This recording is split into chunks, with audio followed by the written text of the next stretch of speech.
All right, welcome everybody to the January 22nd, 2020 Public Works Special Solid Waste Meeting.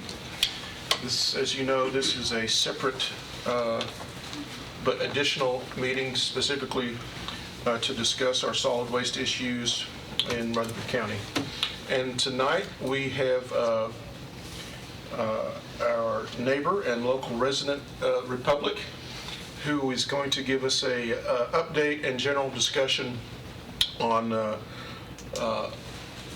their business and give us some guidelines on what their possibilities might be in Rutherford County, and just for the committee to know and the audience to know, both here and on TV land. I don't think they want to get too specific about the presentation today, because after all, we will be having an RFI or an RFP coming out soon, and so they don't want to divulge their hand just right off the bat. So we'll be talking in general terms. We'll certainly be able to ask some questions as we go, but just remember, we're not here this particular night to get into some real specifics just yet. We'll save that for a different meeting. And if that makes sense, or if you, I'll let you go into deeper detail as you all would like, but I do know that you want to keep some cards close to your vest just yet at this time. So, Mr. Mayor, if you'd like to. Sure. Thank you, Mr. Chairman, members of the committee. Of course, Republic, we tried to get Republic to come in back before Christmas, but it just didn't work for their team. And Dan has brought his team with him here today to give us a little PowerPoint of what they want to do. We're not going to get down in the weeds, like you say, or down into the trash. So Still got it. Yeah, exactly. But Dan, if you would, just introduce your team with Republic that's here. Right. So, and we'll turn it over to you and let you make your presentation. So I think most of you see me around now, and Dan Jordan. so Dan Jamison.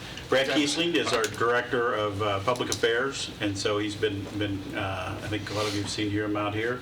Steve Smith is our Director of Engineering in our Business Development Group. And then our local man here, Jeremy Jernigan, who has been responsible for doing the work and the hard work at heavy lifting here that we've had in Middle Point. So, and everybody knows Brick, who also serves as our counsel here in town. So Brad, what's your last name? Kiesling, Kiesling. So we really appreciate the opportunity to come here. As when I started coming into town, one of the things I promised you is that things would be improved, and hopefully you've seen that you would see more engagement by us as a company. Hopefully we've seen that we've admitted where we were wrong and what we did right and what we did wrong. But as when I came here first, I said it's going to be a new day. And hopefully that you guys have seen that, and everybody's seen that around. As we've gone on this journey to figure out what's the next steps here, it's also been a journey for us. So one of the things that we've taken that time is to look is what is the best solution for the landfill, what's the best solution for Rutherford County, for the residents, taxpayers, as well as all the cities around. So we haven't taken that lightly. We've invested a lot of time, money, and effort in looking at what's the best thing that's going to be out there. But one of the things that we think that we're going to bring to the table is a lot of expertise, as well as a lot of financial wherewithal to ensure that this is not something that's going to be a total burden on the taxpayer, and something that will be also leaves this county with something that's sustainable, that's environmentally safe, and something that is going to be pretty unique in the country, we think, as we go down this path. So with that, we'll go over as to who we are.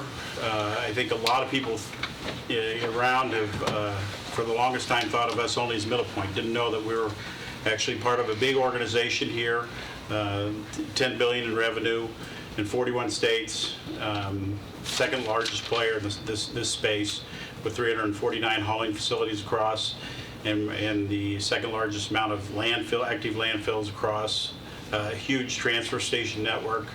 And we do a lot of unique things. We have 71 renewable energy projects across the U.S., picking up 1.7 billion pounds of compost, and we're processing each year, and 300,000 tons of C&D that we divert away from our landfills annually. We see that as a big need here. One of the biggest things is recycling. We've all seen the news about recycling being a problem. It's still our core business, and we're going to still be in that business. We're still investing in that business, and we think that's one of the big kickoff points here for the group is, a lot of these things don't move without legislative or government activity. So where you see things that are doing well relative to composting, recycling, et cetera, it takes commitment from the political world as well as from the citizens to say, yeah, we want recycling, we want to compost, but usually that takes legislation to get done. And I think that's one of the core things that we want to look at and try to help as to how do we get that across the board, how do you get all the cities that are in the county on board to say we need curbside recycling, we need to be more vibrant in that recycling space. So we're very proud, obviously, of where we're at as a company, and this is probably, as you saw the change here over the last couple of years as to we are, this is a big change for us as a company. This is not our father's garbage company anymore. We are a much different company than when I started here. We're a much different company than we were 5 years ago, and we're a much different company than we were 2 years ago. We're very much moving ahead as to how do we divert waste, how do we deal with this as a bigger issue across the country and make our activity more sustainable. And I think some of those activities that you've seen the company do, really we've been recognized for it. We're out there with a lot of the biggest companies in the world as to we're coming up with the solutions that are going to be out there that are going to make a difference in the communities that we serve, and we're committed to that. I know our CEO is committed to that, and I know everybody that works for the company every day comes to that as to how do we be more innovative, how do we do different things, how do we just not put garbage in a hole. So you look, I talked about being committed to recycling. We have 91 recycling centers up and running right now, 8 million tons processed annually in our recycling facilities. We third party to a lot of recycling centers. So example, the city of Chicago, we have, it's one of our biggest markets out there, but we don't have a recycling center right in the city. We third party to another operation. So we do recycling right here in Nashville, but we send it to a third party. So one of the things that we look at here is one of the pieces of the puzzle is a strong piece to put in infrastructure here for us relative to recycling.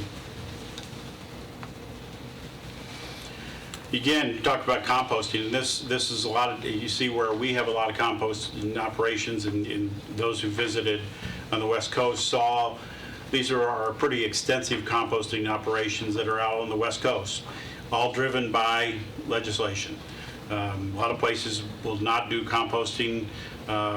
It's a lot of voluntary stuff. We do a lot of programs that we do with a lot of restaurants across the country. And again, we third party and partner with a lot of compost operations around the country. These are the ones that are really maximized out or building to scale.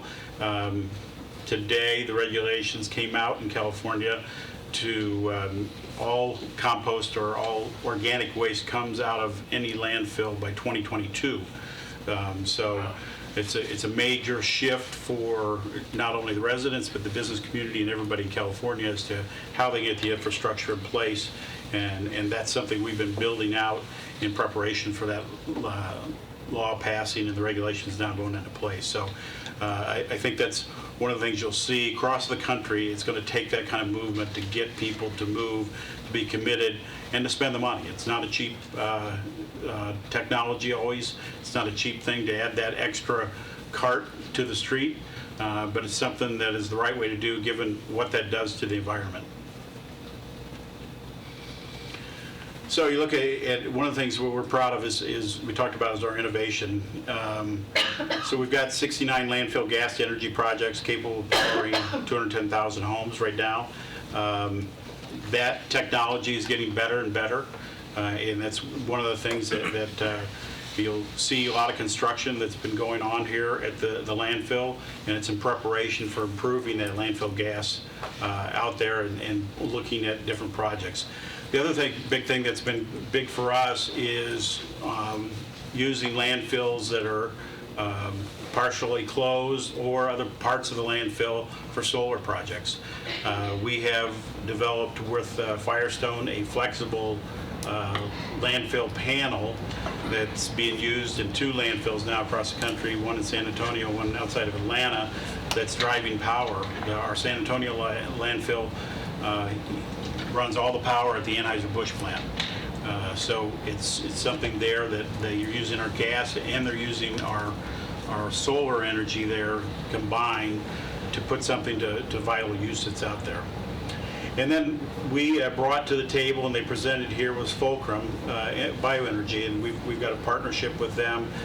This is somebody that is really going to be a game changer, we think, across the country, in that, you know, they take and they divert 50% of the waste, and they make it into a biofuel.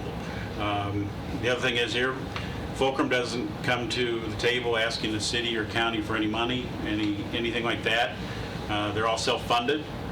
They would build the thing. They've already got markets. They got major investors from people like most of the major airlines, BP, et cetera, that have saw this technology. They're the first U.S. plant coming online. They're running actually a lot of test loads already in Reno, Nevada. So we think that's an exciting thing that we've looked at as something that may be another solution. And we get a lot of people coming to us with solutions that probably not going to be in business in 1 year or 2 years or 3 years. We've looked for something that's sustainable, that makes sense, that isn't going to come where a taxing body or somebody's going to be left holding the bag with bonds and stuff, because we've seen that across the country as well. So let's go back to where you visited, and where we kind of see part of the vision that we're looking at is you know, we look at as the opportunity here, and we'll touch on a little bit, that we see this Middle Point is the opportunity to become a sustainable energy park. Right now, you saw at Newby where we're doing tons of recycling. We have C&D recovery. We have a lot of composting and municipal solid waste coming through there that we're processing on a regular basis. We think that those kind of numbers are comparable as to where, you know, we want to get into those 4 areas of things that need to be done to ensure that the long-term viability and growth of the economy here and for the county to have a sustainable program. So one of the things we've talked about, a recycling center, and what would that look like? So this is our newest recycling center that has been brought online. It's probably the most technologically advanced that we've got out there. It's kind of comparable to, if you look at the demographics and the layout of the area there and the county here, we kind of see the same thing. One of the key areas that you'll see from us is learning. And the hardest transition to go into recycling is to make sure that people are committed to it and they're learning the right way to recycle and when it starts and how it starts, et cetera. And that's usually at that learning center. And so we run schools K through 12 through our learning center every day. And it's a commitment that we've made in every new recycling center that we've built, is we have a pretty extensive recycling learning program. Right now, you can also go online, and we have now developed a total curriculum for schools that they can go out, and any school here in the county can go today and pick off our Recycling Right program. And it's got full, from every grade level, curriculum to teach students the right way to recycle, what's recyclable, where it goes, et cetera. It's a total education for them, which kind of shows to us is our commitment to recycling and the way that we're going as a company. And that's something that you'll see and something we've been pushing for and through here. So today out at the landfill, we have 36 full-time employees. We have about 40 on-site contractors out there on a regular basis, pumping a lot of good jobs out there. So it's an important place of employment. You look at the economic impact. We're providing about $780,000 of host fees a year, free disposal value overall of about $3.25 million. And overall, we've had outside studies done that overall impact on this piece of, and really one of the things I think that everybody needs to think of, this is a vital piece of infrastructure for Rutherford County. This is something that is allowed Rutherford County to grow, and places look at this as a vital piece of infrastructure where you don't have to rely on somebody else for their infrastructure. So that's something that we're proud of, that you know, we have been a viable financial partner here over the years. We may not always been the right environmental partner, but I think we're getting it right and we've moved in the right direction. So we talk about local partnerships, and I'll say Middle Tennessee State for last, and they're here today. But you look at some of the investments we've made in the community, and it's not by happenstance as to you know, where we've gone and where we're going. You know, as we talked about earlier, investments in the schools is a vital part of our program, and we think that investment in the community starts with the schools, because that's where education takes place in teaching the students how to recycle. To move this ship around, where a place where there hasn't been recycling is going to take a lot of education and investment, and that's where we kind of put our money in, and so we can start establishing relationships with the schools out there. So our investments here have not been kind of willy-nilly. We kind of made it with a ear towards, let's invest in those places that need to be invested in for the future and for the way that the solid waste program needs to go here. So we mentioned Middle Tennessee State. So we've very excited. We were down here 2 weeks ago and had a follow-up meeting. We've been meeting. We've had a relationship with MTSU for a while, but over the last 6 to 8 months, we've been looking as to how can we work together and partner together on something that makes sense at the landfill, and also in the property we have out there. We have the Matthews property out there that we came to them and said, we're looking for ideas as to how do we use this, utilize it going forward. How do we make this a community asset going forward, and how do we make it something that is of value to the students here at MTSU? And so we've been working through that. I think we've come up with a few ideas that we've been batting back and forth. We haven't finalized an agreement, but we're in the throes of doing an agreement of them helping us come up to, you know, what's really going to be a true blue sustainable park out there for the long haul. And so we're excited about that. We see components of education that can happen out there. We see a big research opportunity out there that would be ongoing relative to testing the quality of water, testing the quality of air, emissions, et cetera, as well as constant outreach. We think that, again, this can be a model for places across the country, and a place where there can be a lot of great research, a lot of great outcomes come out, and we're excited about the opportunity to partner with MTSU. So one of the things that when I got here was that, you know, we need to have and be a responsible operator. I think Jeremy's done a great job. We've beefed up the team. We continue to invest very large sums of money at the landfill to improve the operation, et cetera. We want to be a good neighbor, and hopefully we continue to do that. You have to strive to work on that every day. There's a lot of garbage that comes in, and it never stops. Steve always reminds me, he says, yeah, you can take a step back and want to study, but what are you going to do with the 3,000 tons that are still coming in the door that day?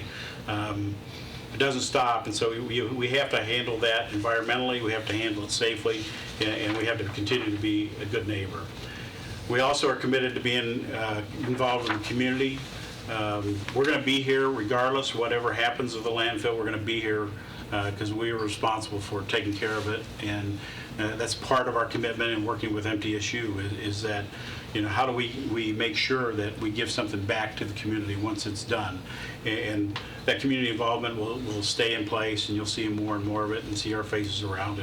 And I think some of you guys are probably tired of seeing me down here, but hopefully that you'll see our commitment as we move forward, that we see a great opportunity here. We see great things happening. Like I said, we probably not going to get into tons of specifics as to where we think everything will go, but we have the capabilities to, we think, meet the needs of what you're looking to do, where you're looking to go over the long term. So with that, we would open it up for discussion, questions, and go from there. Could we get a copy of this PowerPoint? Sure. Sent to us? I think it's on, it's copied on, Oh, yeah, it's on the, You're on your server now, yeah. Dan, I have a couple of questions. On one slide that showed the 69 facilities that were gas to energy, was that, it said landfill gas, I think. Right. You're talking about methane? Yes. Okay, so 69 facilities are specifically pulling methane gas to convert to household energy. Household, in some places, like I said, in San Antonio, it goes right to the Anheuser-Busch plant.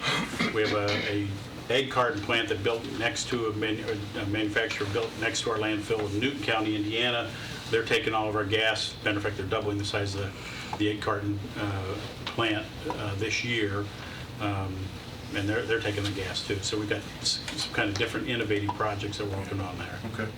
And then my last question for a minute would be your new Plano, Texas recycling facility. You mentioned you're doing about 350 tons of recycling per day. So in Plano, are you then just taking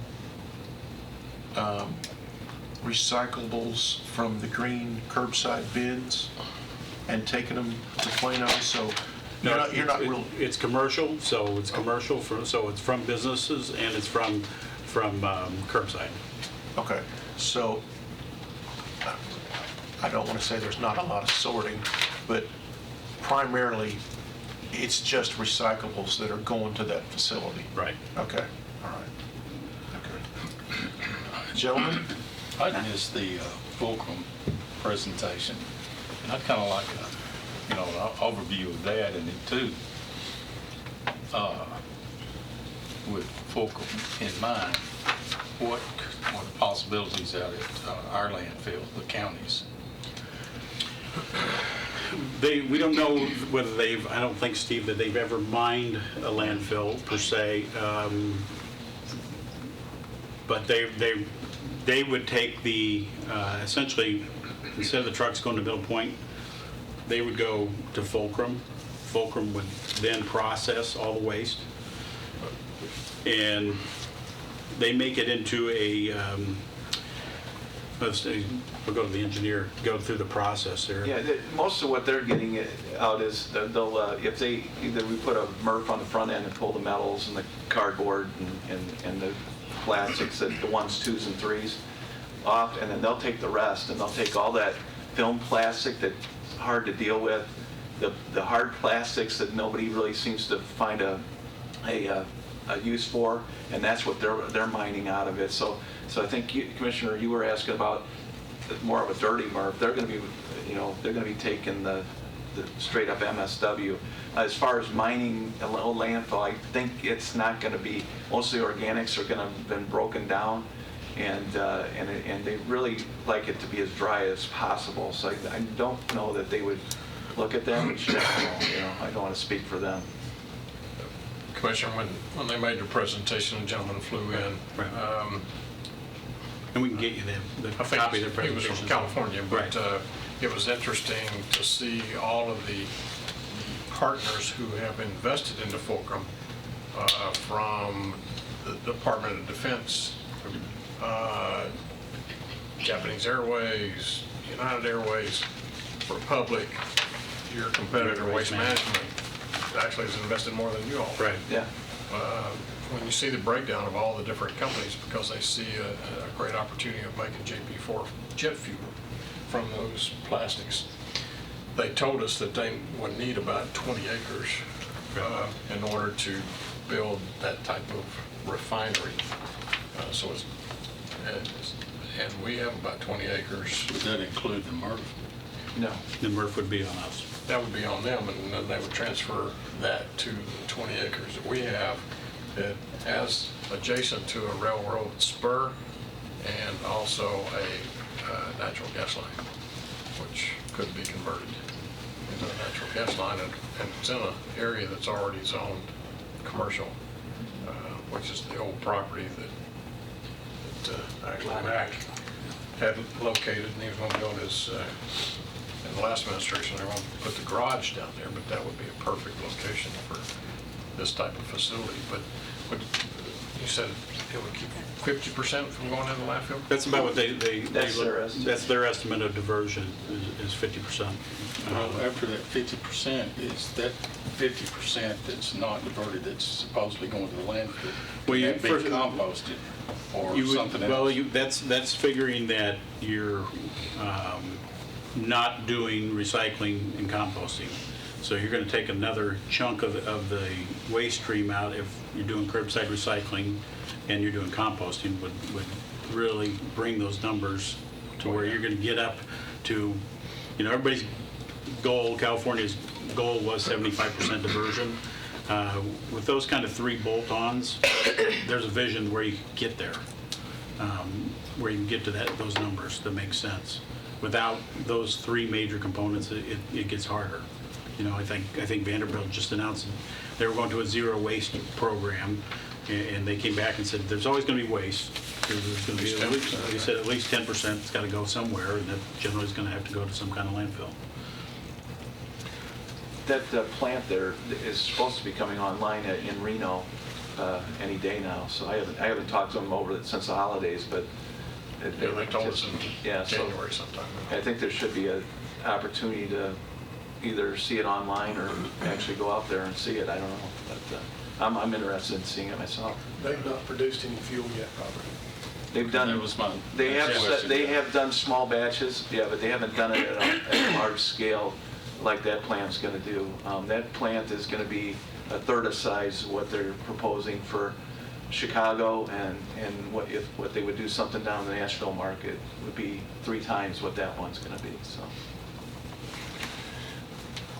Because the natural resource may be here, that's more. I don't know what their business model. I think they just wanted to start and scale up. Maybe that's all the capital they had. I don't know, but it's a 2,000 ton per day facility. They're talking about doing 6,000 tons per day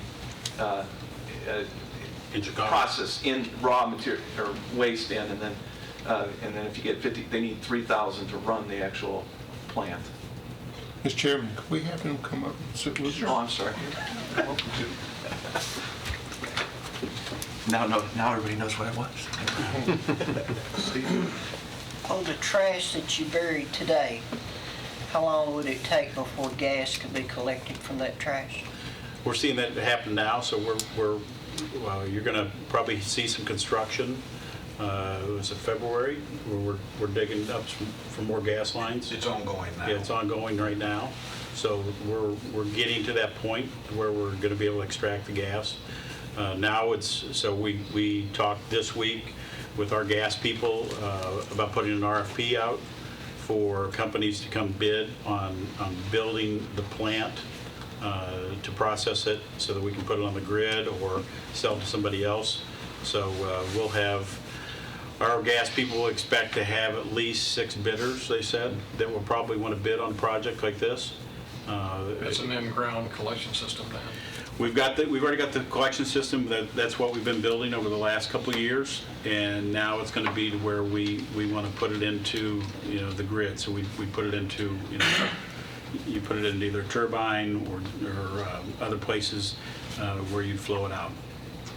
Because We had heard that the EPA in a couple of years is going to make everybody go underground for collection as opposed to flaring That's methane. going to be faster rather than later. That was tied up in court. That is now passed. So, yeah, passed. it is passed that you will have to collect all that gas and there won't be flares. So there's, I think it's an 18-month since the lawsuit knocked off about a year. It'll be about 18 months for compliance on that. So the big ticket item to a lot of closed landfills around the country, especially counties. So I've been having discussions with NACO, et cetera, is that you gotta have to find a way to capture gas and invest in those gas systems, because burning it off is no longer going to be accepted, because you will never hit the methane levels that they're going to get down to for air So emissions. our old landfill, we won't be able to flare that off anymore. That's the way it's going to come to, yeah. But you still hadn't answered my question. The trash that MBI dumped in your landfill today, how long will it be before gas can be collected off of that? How long will it take it to produce gas? It's in a kind of, I would say this kind of a wet region of the country, 12 months to 18 months, somewhere in that range. How long do you look for your landfill to produce gas from the years it's been there? No, as far as gas, they generate a gas curve, and then, like I said, it starts generating. So whenever the original waste went way back in, started generating, and it's been growing and growing, and it'll eventually peak out at some point after the site closes, and then it'll start to tail off. I just haven't seen the gas curve on Middle Point, but it'll be. That's why there's a 30-year post-closure period, is to maintain that landfill and manage the landfill gas that's in it. So it should be, if that last ton goes in, it'll probably be producing for 20-some years. So at if least. you all close out, cap it out, close out, you're still going to be here for another 30 more years. We have to. Gotta be 50. Yeah, we had 30-year post-closure, but you have to, most states, when you get to the end of post-closure, you have to demonstrate that it's not generating any gas that's any threat, and that the groundwater is not being impacted, and then the leachate that's produced, the water that goes through the waste, is not a threat. So those are usually the three things you have to demonstrate to get yourself out of post-closure. So the gas collection can go on even if your landfill closes down? Oh, yeah, and it has to. accepts no other trash, Right. it'll still go on? It'll have to be, yeah. Just regulatorily wise, I'm not aware of any reason you could get out of it. You'd have to keep doing it. But you don't have to keep continuously putting trash in it to make it function? No. All that would do We is have some. extend the lot? We have, I don't know how many landfills we have. Of those 69, some of those are closed landfills that are generating power or selling fuel to a boiler or something. So as long as things are decomposing, you're Yeah. generating methane. Yeah, and like I said, depending where you're at, if you're in maybe a more moderate climate, doesn't get as much rain, Takes longer. and it takes a little longer, so it'll still peak out, but that curve will go out. So those are pretty good candidates to some developers, because it's still going to be there. That's what they want, that gas for sustained for good 20, 30 years, so they can capitalize their project. Right. Commissioner Harris, Chairman. I'm not gonna, I don't want to go into numbers because you're not ready, but here's two areas that I'm concerned with. Will Republic take liability of our county dump and fix that and take that away from us? We won't completely be done of it, no liability whatsoever. We've done that in other places, and we would certainly look at that as a viable option. We've had those discussions with MTSU as to, where things are coming from. Our place is not on the river. We know where our leachate and gas is going. That's not so with the county, and so we do see that as an issue that needs to be fixed, and we see that as part of the bigger picture, that something has to be done. So it's a yes? Yes, that'd be a yes. Okay. Wait just a minute. You need to it would make me feel better if you would restate your question as you wanted to know. If they would do it, not we. Did I say we? You did. Okay, I'm all right. Second thing is, I I feel that the host fees are complete. Everybody, we all know what we want.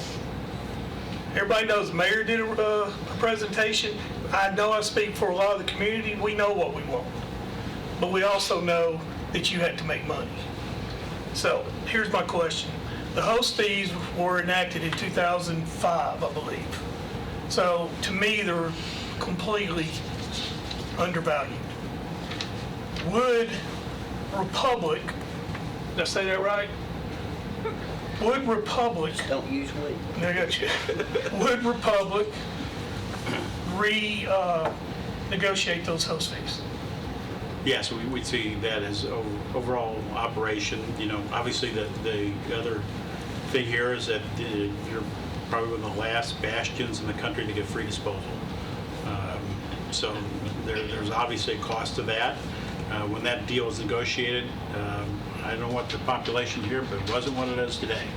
And so a lot different economics come into play, but we would renegotiate the host fee. We're part of the community, and part of our thing is investing in the community. Yeah, Craig, and I think when we had a previous proposal out a few years back, we had changed some of the host fee structure. I think right now we only pay on out-of-county waste. At that point, we're like, we'll just pay it on all, you know, and there was a component about your landfill as well in there. So you might want to go back and look at that and see some of the stuff that we had proposed in there, because that might be similar to some of the things we'd want to look at.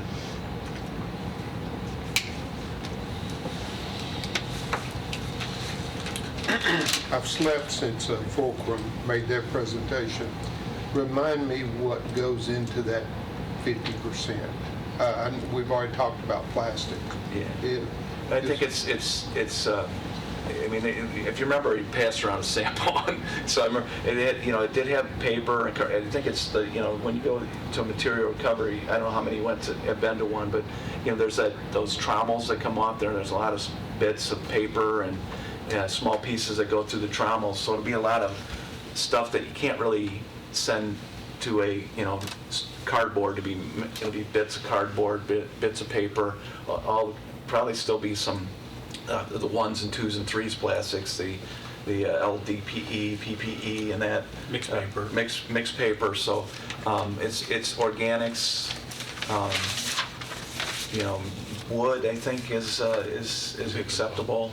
So I could probably ask them for kind of a materials breakdown of what they're pulling, because I know, in fact, they're working on the plans for Chicago, and they're trucking loads out to their Reno from Chicago to process to see what the weight makeup is. Just I can't believe that's much different, but that's what they're doing. So we're looking at potentially 50% being made up by Fulcrum, and I think with the GNRC mayor, I think they said composting was about 20%, 18 to 20%, Becky, composting.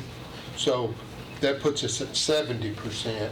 Well, what other element plays in that to move that up towards that 90? Well, you'll have your strike here with about 10%. The metals, the straight carbon, aluminum, and things like that. So that's where you'll hit that 75.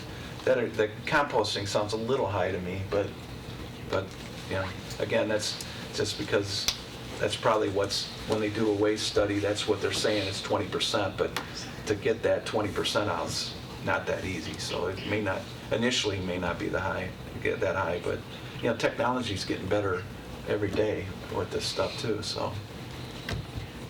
But yeah, I think Dan's 75 is a very lofty but achievable goal. But that 75, if I'm hearing right, you're putting your eggs in the Fulcrum basket. Yeah. Okay. And that would give you how many more years of space? Well, if 40, 50? Well, if right now, if it was all in place and running and going, we've got 7 years. So you take that times 3, you'd be 28, somewhere in that range. If I do the math right. If it were running now. Yeah, I think that's right, 25%. If you're only putting 25% in. Yeah. go 4 times.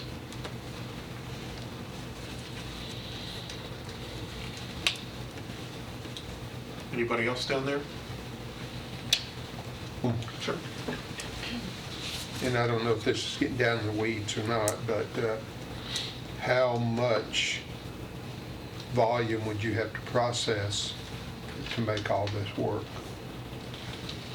Well, I think the driver will be Fulcrum. I mean, and they say they need 6,000 tons up front, so, you know, Jeremy, what are we, 3,800, something?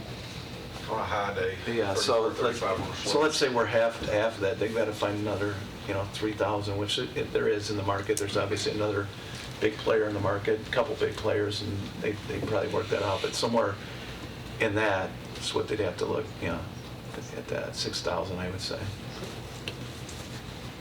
So for all the stuff we want, what do you want? We want to be a partner. We want to be here long-term. So we want to stick around and see more Oakland football games and be a good community partner and manage what is ours out there today, but also be here for the future and see and grow with community. So I think that we've made a lot of investment here, and we're not going to go anywhere. We've done a lot of work trying to find out what's the right answers, what's the right place to go. But we're also willing to make the capital investment. This is not something we think that the infrastructure needs to go all in the back of the taxpayer. And so we think that that's why you come and do business with somebody that has deeper pockets, that also has deeper pockets relative to liability issues. You don't want, as a board or as a county or a city, to be left there with liability issues down the road.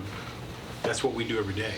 We manage liability. We manage environmental issues everywhere across the country in a pretty, probably the most regulated environment that's out there. And so we're proud of our record, and we think that we're the right partner to do those things with as things get more and more complicated.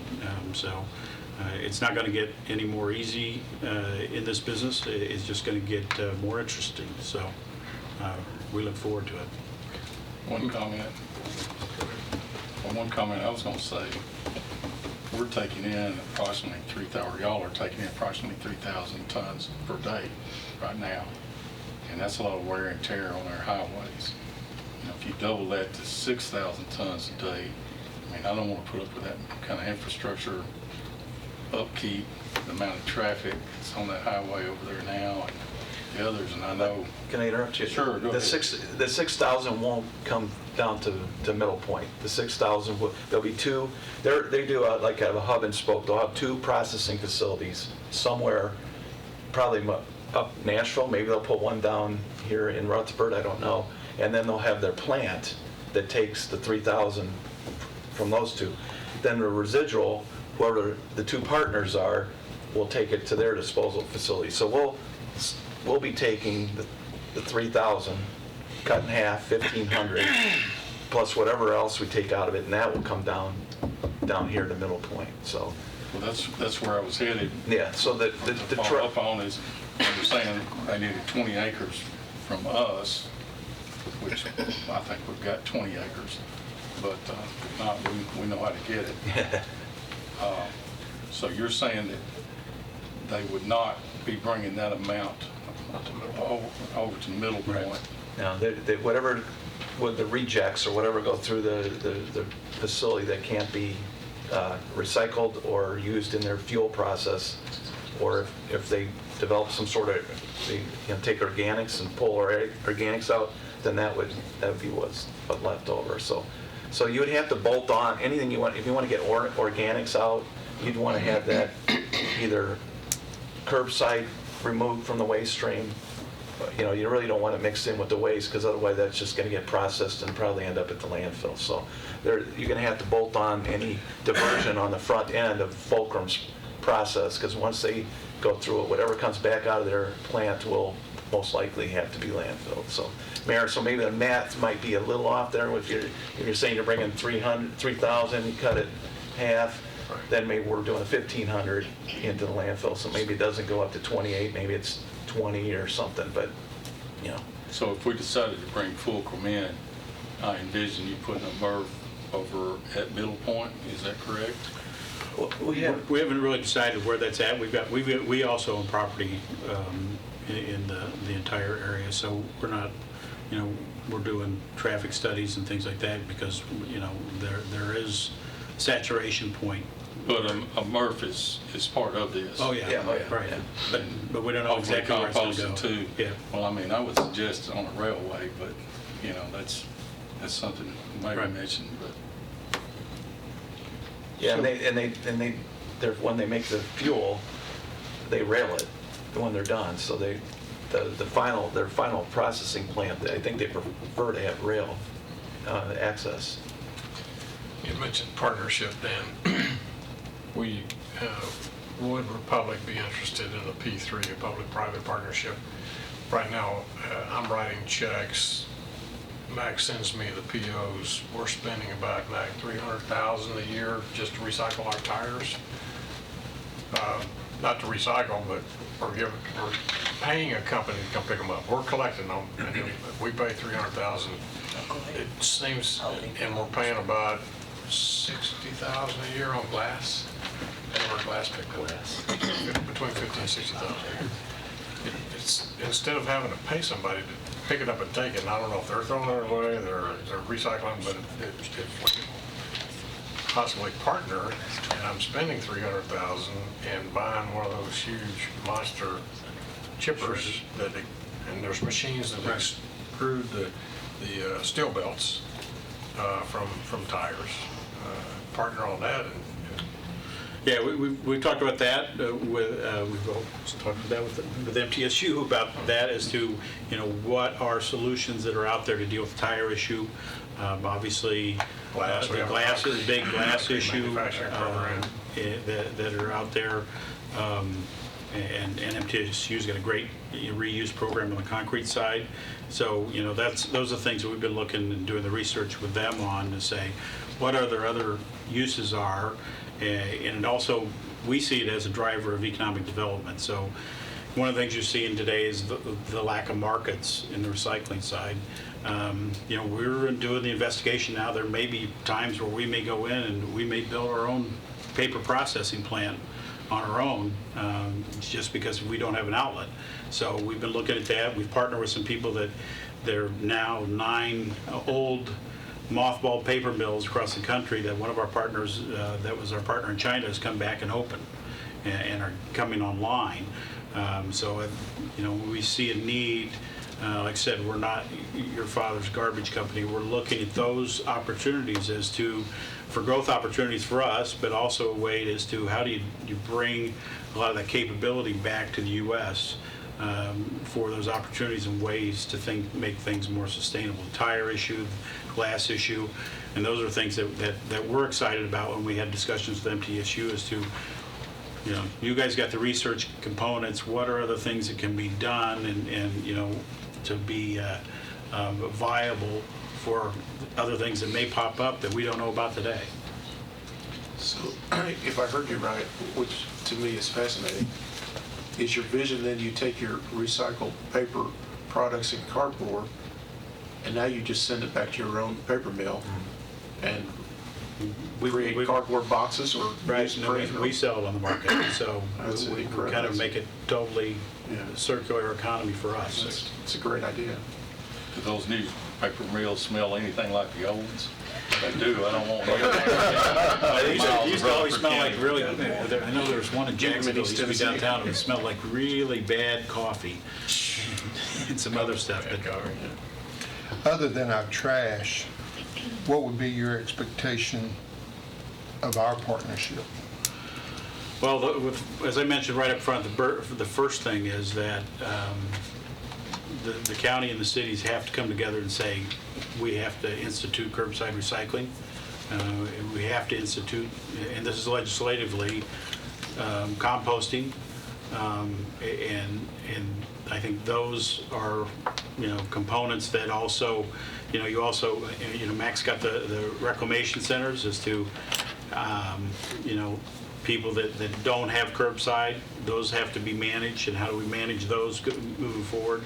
I think all those components, but those legislative commitments are going to be critical for anybody to come in here and make the kinds of investments that need to be made. So Dan, let me ask you, and I don't want to assume, because you know what happens when you assume. But I would think that large corporations like Republic and Waste Management would have a team of lobbyists that would be working at the various capitals to lobby for legislation in the various states to do just that. Is that Going on today. is that an assumption that I'm It's making? not too big of a assumption. That's happening today. Okay, so it's fair to say that you and other folks of your size are working diligently on legislation to help that cause of plastic, single-source plastic banning, curbside recycling. You have people in place trying to work on legislation. We do have people that help push those things across the finish line. Okay. There are a multitude of stuff, but the curbside recycling stuff, that's just commitment. That's more commitment locally. That's a bite the bullet, and a change of habit, and that component of education from the start that really will take hold in the community. And I think out here, given the growth and the change in the demographics and everything, it will be exciting. I think it will be something the community will embrace moving forward. But California's success, and maybe Texas to a certain degree, is driven from the top down. Correct. Okay. And we don't have that yet in Tennessee. They get more traction than you'd be surprised. More and more discussions around those areas. Okay. I'm having and I'm seeing and getting that feedback. Right. Do you think it would be more profitable in a long term on recycling to collect the trash and charge the residents a small fee to recycle it rather than try to teach and educate them and hope they would do it right? So you're kind of like as a pay-as-you-throw type thing? Something like that. Yeah, there's mixed results with pay-as-you-throw. Most of it's in the Northeast, and it gets into, again, a lot of it's been legislated out there. Even when you got to pay-as-you-throw, there was already mandatory recycling, composting, et cetera, in most of the Northeast.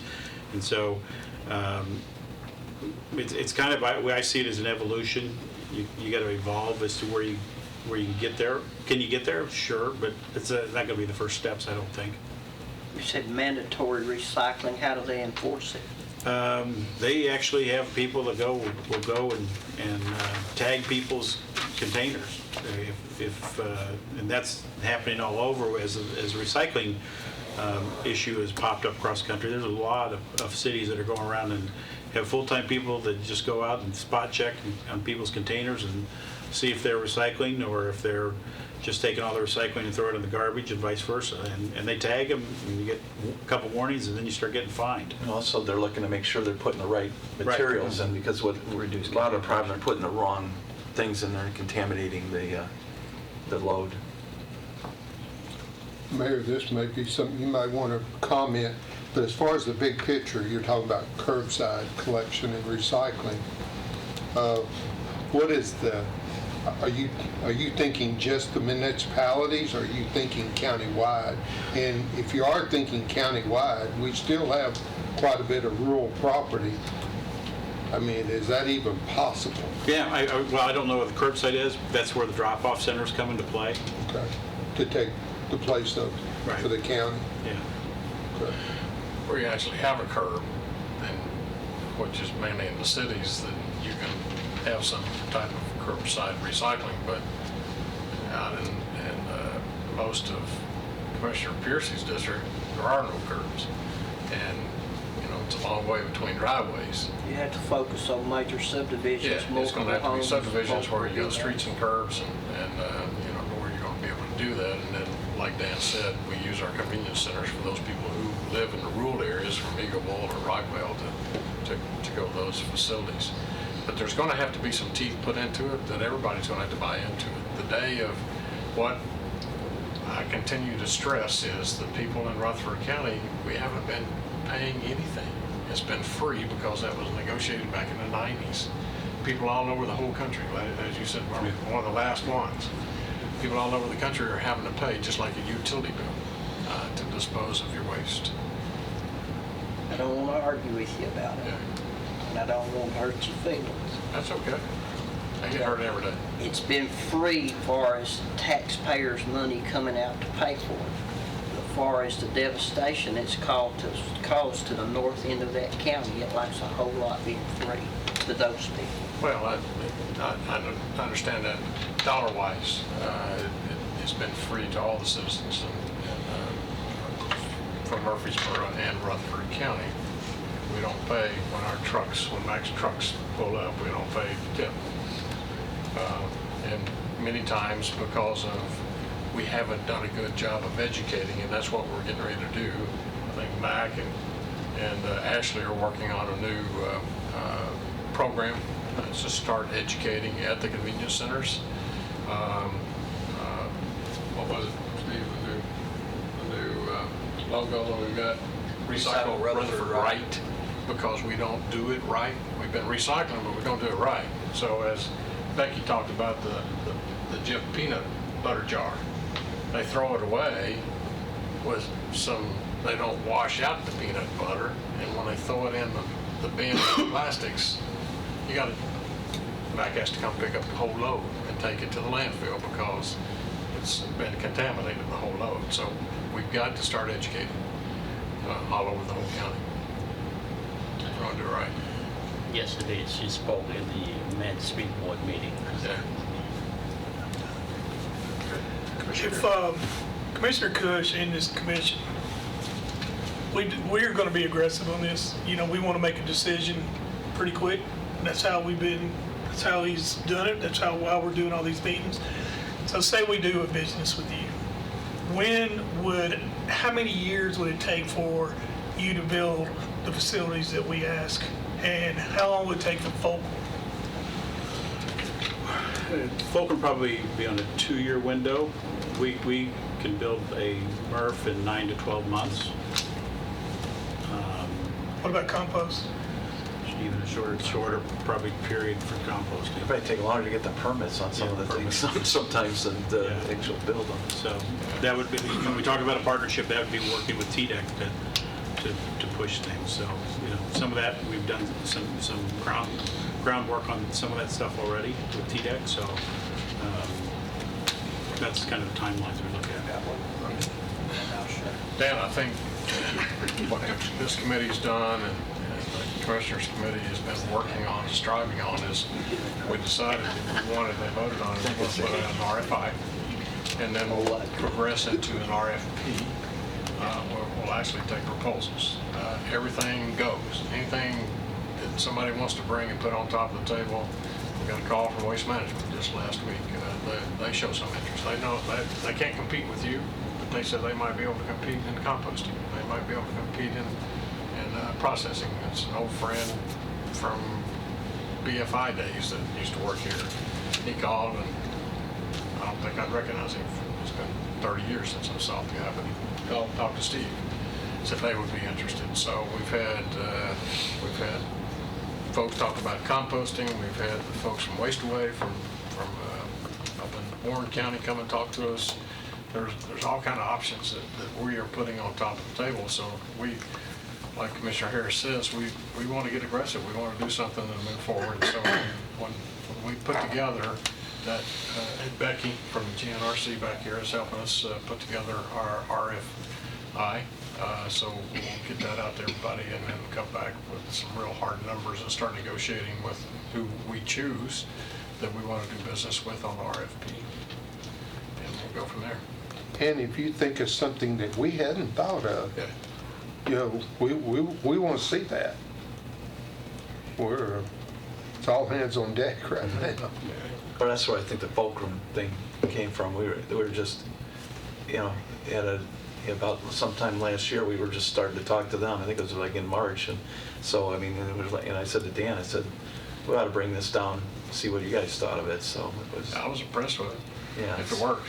Yeah, it works, but like you said, they got Well, some you are- very. I When promise you got BP, and I think BP just re-upped more money Yeah. into it, and you know. Well, so I don't know. Y'all had the numbers of what you put in. You put 250 million and Waste Management 400 million or whatever. Those are large dollars. You wouldn't have made that investment of your stockholders to be wasting it if it didn't have some validity of working, right? Department of Defense, they wouldn't have done it. Yeah. I didn't think they would. That's what I'm saying. You have a lot of different companies that are different, have different agendas, and they're all doing their due diligence, and they're all coming to the same conclusion. That this looks like a good. This might work. Yeah, so It's not snake that's what I oil. was trying to. My point. I was trying to We've make. got a lot of snake oil people that Yeah. things work, but I haven't seen them yet. I think there's a couple more questions. Are you guys in a hurry to leave?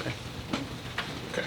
Here for the night. Commissioner Piercy? Yeah. You're not driving home tonight, are you? No, that's a long drive to Arizona. If I was able to convince this commission to mine our landfill out, would y'all be a player for the soil products for cover soil? Probably. Yeah, I mean, Steve has mined more than a few landfills in his day, and yeah, we would probably be a candidate for That was, again, last time when we were looking at it, that's one of the things we wanted to look at is how much, because old landfills, they weren't very efficient sometimes with their cover dirt, and there might have been a lot of dirt in there, so we were definitely looking at that as a possibility that we could get cover dirt out of there. So you get dirt and recycle. Yeah, recyclables, So, we could, but- and remove the source of potential, impact to groundwater. So it's like, there's a lot of good things about digging up an old landfill if it all works out. Yeah. So that might be part of your RFP. Never can tell. I have a general question. Last meeting, we had an in-depth discussion regarding waste to energy, which to me is always fascinating, but I don't think you guys are involved in your mass empire of a waste to energy facility, which tells me a couple things. One, it's too expensive and there's not enough return on the dollar to invest, or B, landfill is still the cheapest thing in the world to do. So do you have any comments on waste to energy and why you have not invested in that aspect? We will talk about our largest competitor that owned a waste energy company and sold it off the last few years. The fact that there have not been any brand new waste energy facilities, except maybe one in Florida, built in the last 29, 30 years, says something. And we look at that technology, we just don't see that being the way to go. Even I think you're seeing some articles that have come out in Europe where it's embraced more in Europe, that's kind of falling off the table as well. So we think there's other better solutions, and you got limited. We always looked at it too is once you burn it, if you take a piece of plastic that's reusable, that can be recycled 2, 3, 4 times, once you burn it, that's gone. You're never going to be able to get it back again, and so that's really not resource recovery. That's not a renewable energy that we see as defined as renewable energy. In my head, I think, okay, instead of polluting your land, now you're going to pollute your skies. So I have a hard time getting over that thought too. But one more question from me. I say that every time. But, on the commercial waste side,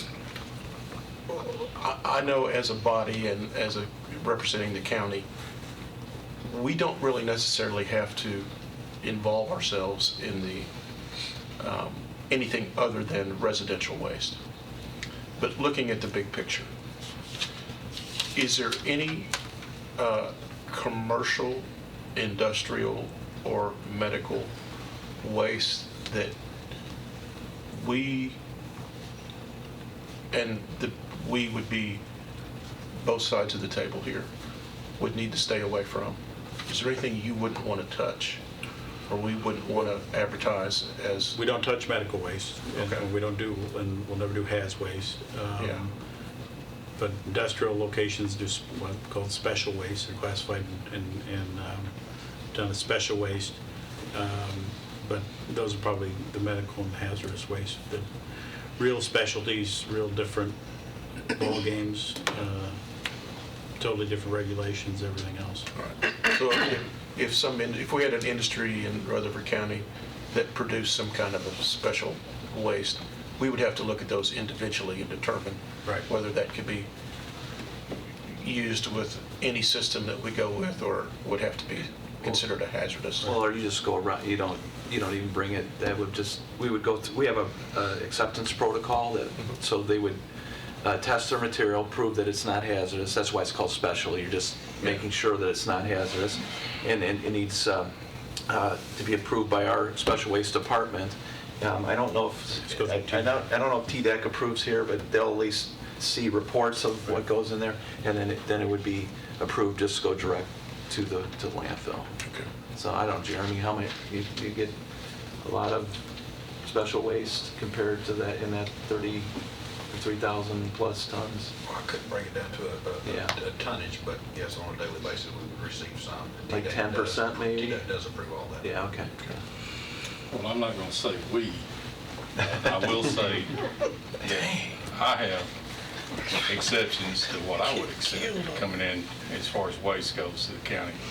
And one of it, demolished nuclear plants, is definitely off the board for me now and in the future. So if you ever got that question in your mind, you I want think to know what I think about I it. think we've heard that one, and I think that's come and gone. Where My point, having said that, is I appreciate y'all having a criteria of what you will take and what you won't, Yeah. but I want it plain that I am going to have a criteria too, as far as what I will accept and what I won't accept. And for the rest of these guys have the same ideas that I do. I mean, I'm drinking the water that's coming out of the Stones River that's running by our landfills, and I plan to be here for a long time. My family's been here since before this was a county, and I plan on going anywhere. So I want my grandchildren to be able to drink the water and live here and have a fruitful and healthy life. And that's one of my main things on this. You know, I've got a brother-in-law that told me a long time ago, people like Waste Management and y'all, you know, as much as people don't like it, in some ways, you know, you guys do a good job and you take care of problems that the rest of us don't want to fool with. And, you know, having said that, I've got a lot of respect for you in that, and I appreciate what you said, you know, about the question on waste to energy. You know, that's something I'm extremely interested in, still interested in, by the way.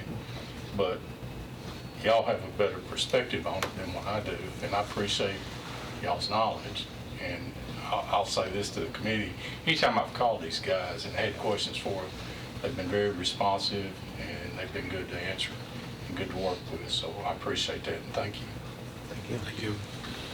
Matt, you have a question from Well, let me help you a little bit with the term special waste. Here locally, go up Medical Center Boulevard, they built a new fire station. Most of you have seen that. On this side of it was an old closed C&D landfill. And we worked with TDEC, they were gonna dig up part of that landfill and bring it to our landfill. That was gonna be deemed special waste. The reason it was gonna be deemed special waste at our place was because it was gonna be more than we normally manage. So special waste is anything that has to be managed differently from what you currently do. So the term can be very deceiving. It can be as mild as possible, just a lot of it. You know, so it doesn't necessarily mean it's a bad thing.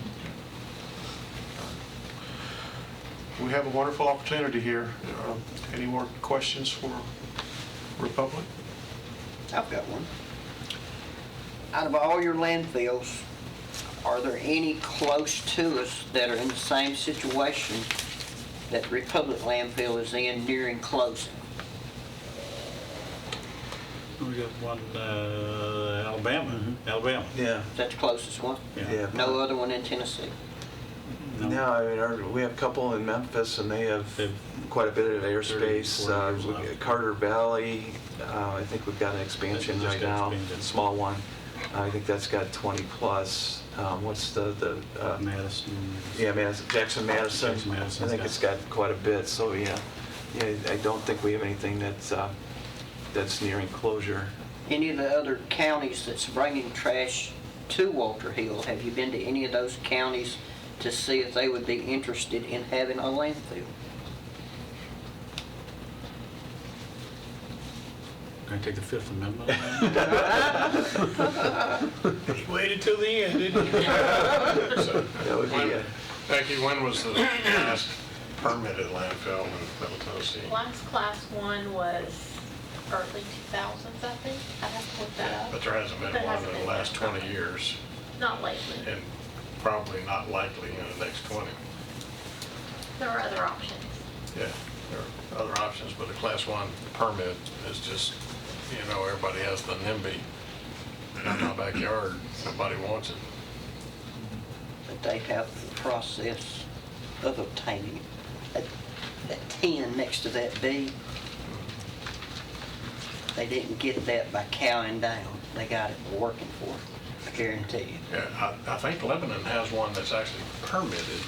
They have a permit in Wilson Yeah. County. Yeah. However, they've allowed Homes, people. $600,000-$700,000. that might be one of the ones we might have talked to. What? It'd be like what we're having to do Tell with everybody. FEMA and buy out those homes, that are in the flooded area. Now for my hard question.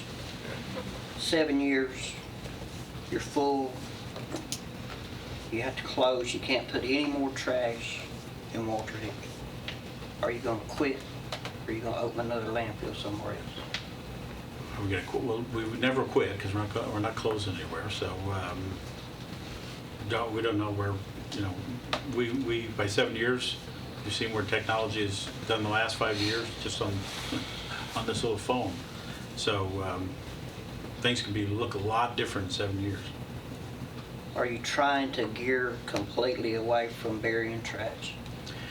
We're looking at what Steve calls maximum diversion.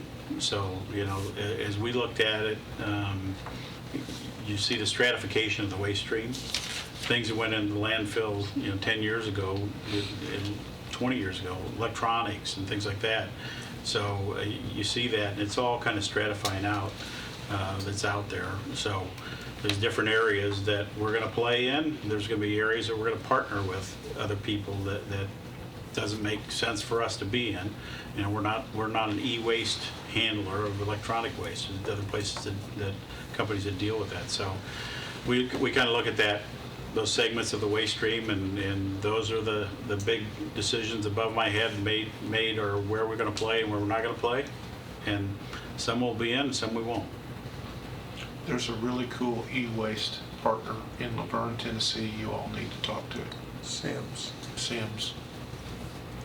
One of the largest in east of Mississippi. Very impressive operation. I've got a few more questions. If we're ready for another one. Sure. What's it cost to put up a MRF now? The one down in Plano was about $30 million all in. What's it cost to operate it in a year?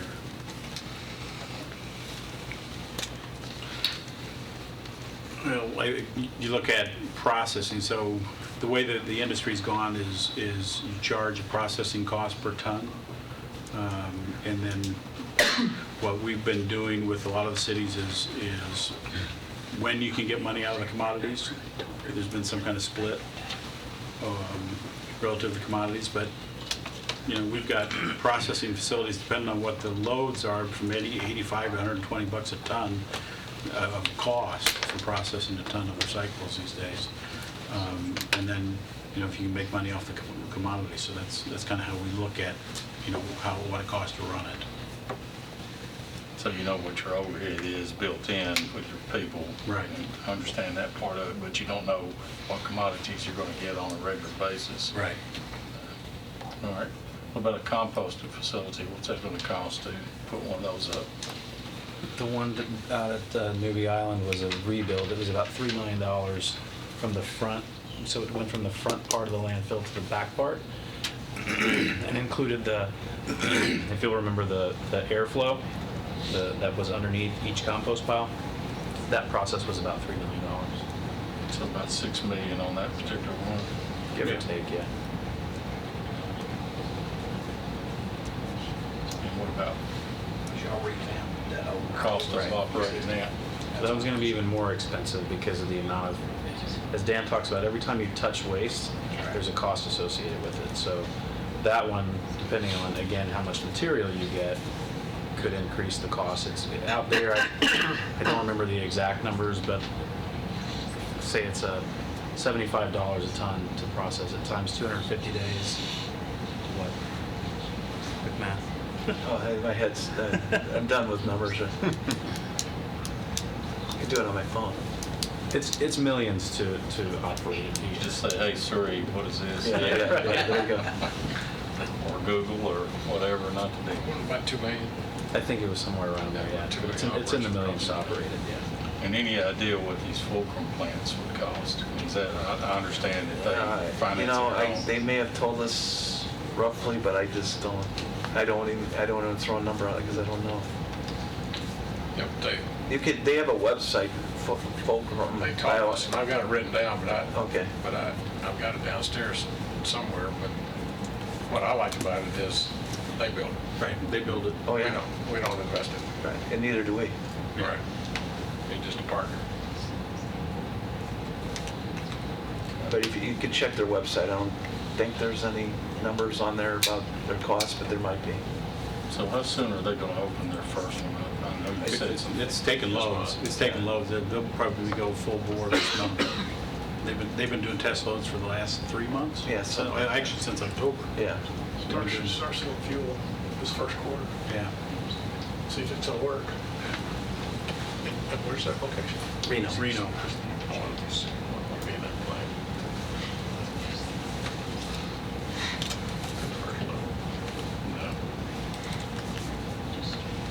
So y'all are in the process of taking down your gas pipes that you're burning off over here at Middle Point?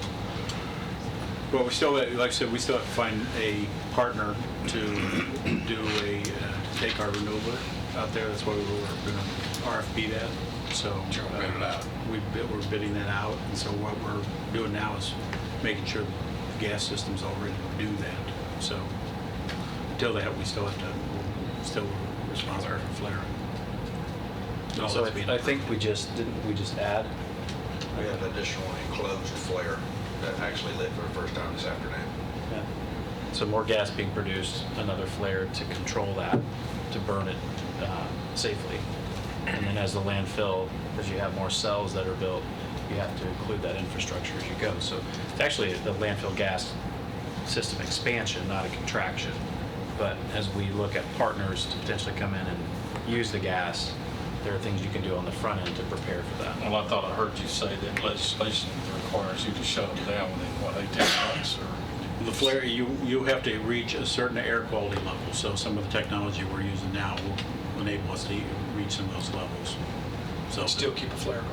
you might, but like they're more of an enclosed type flare. Was that federal Yeah, legislation? yes. So it'll take time for it to get done. They'll have a state program probably, so it'll take some Right. time for it's actually Because implemented. the lawsuit settled like the first week in January on that, so. 19. No, 20. 20. Yeah. Now take EPA, but to finish writing the regs and get it out there, so. I can take it here.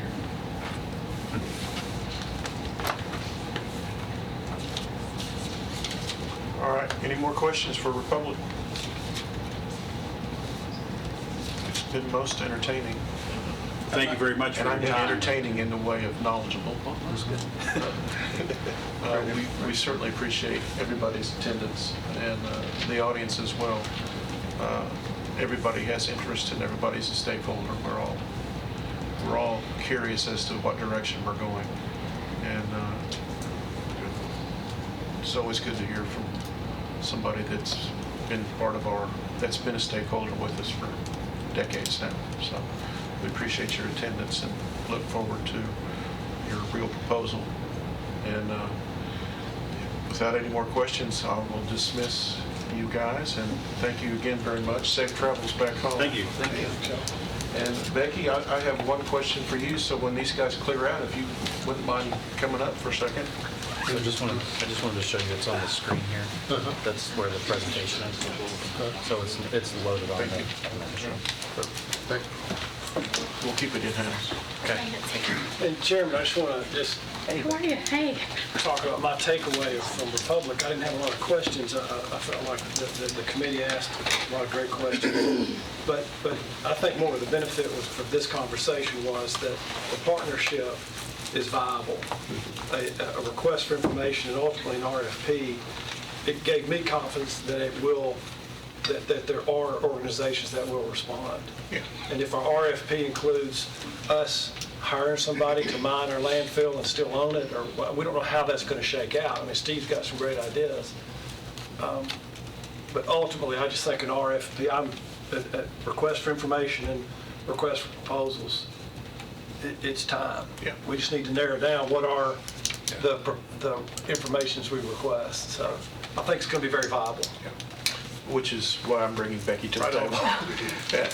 To pin down perhaps where we are, what do you need from us to go ahead and get our RFP or RFI, whatever you want to call it, to a draft that we can all look at and review?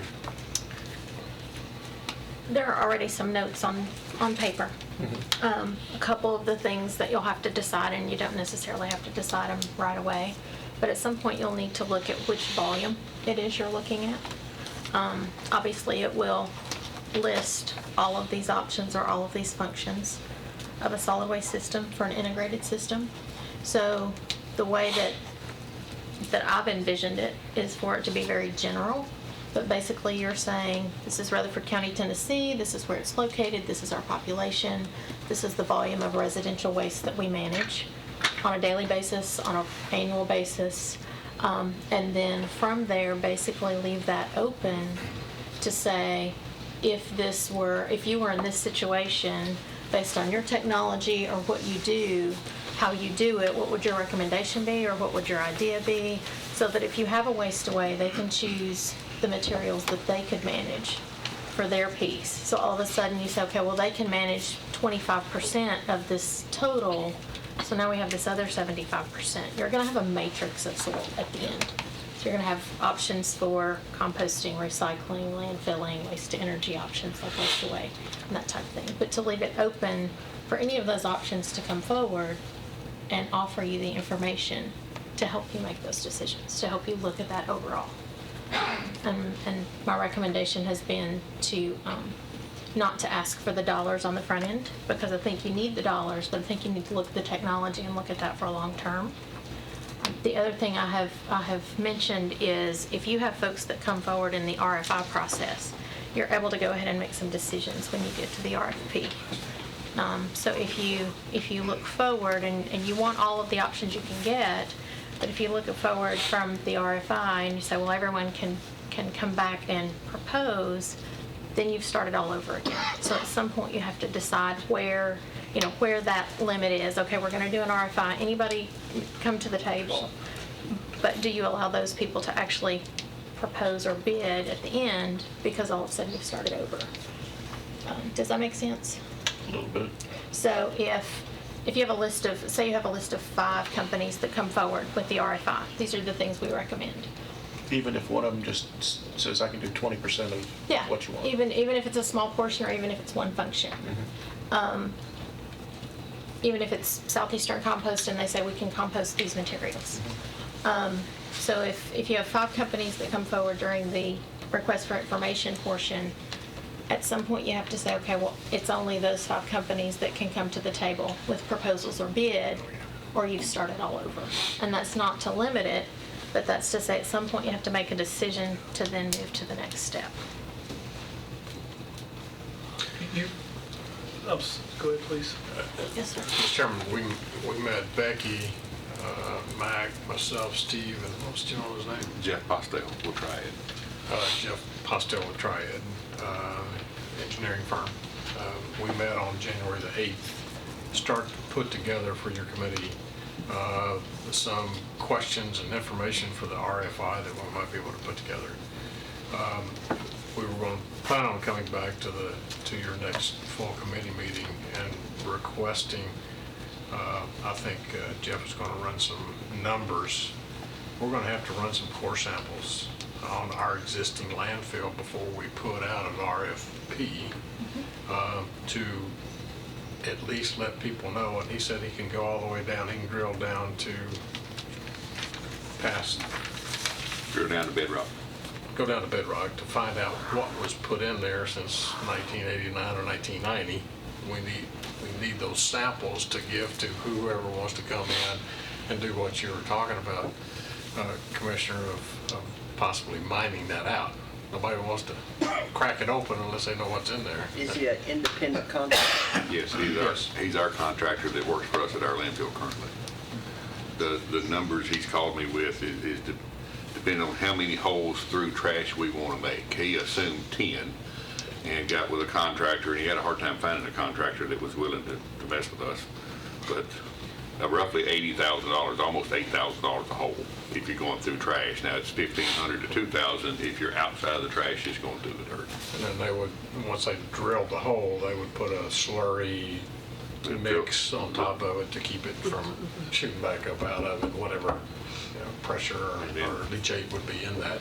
We're going down a channel of making a task. Let's. Well, I understand.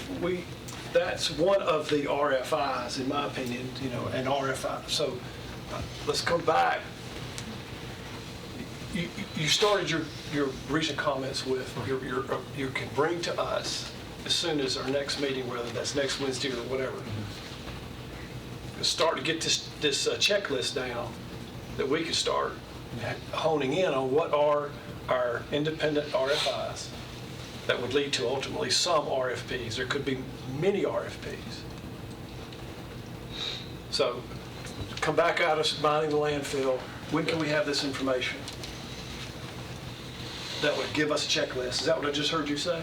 Yeah. You're working on a checklist. Yeah, we're kind of working on a checklist, but we felt like the coring would not, in my mind, we didn't see it as part of the RFI company coming in. Agreed. We can choose to do a core samples. Yeah, the core samples to let anybody out there correct. decide, okay, do I even want to go to the work and trouble of giving you an RFP? I just don't want to get in the weeds of about a specific task. Yeah, I think so that would be separate, just to kind of identify. It's like buying this bank building over here. Everybody wants to know what the environmental is before I even think about buying it. Do you have asbestos, and what's it going to cost me to remove it, which would figure into my proposal whether I want to buy this building or not. That's what we're going through on that building. So it's very similar. I think if anybody wants to talk about mining out our old landfill, they want to know what's in it. And I think that would be our responsibility, not to task somebody to. Agree. Yeah. So can we put on our next Public Works agenda a conversation about potentially having a motion to fund core drilling? Yeah. Just not tonight. Yeah. Got it.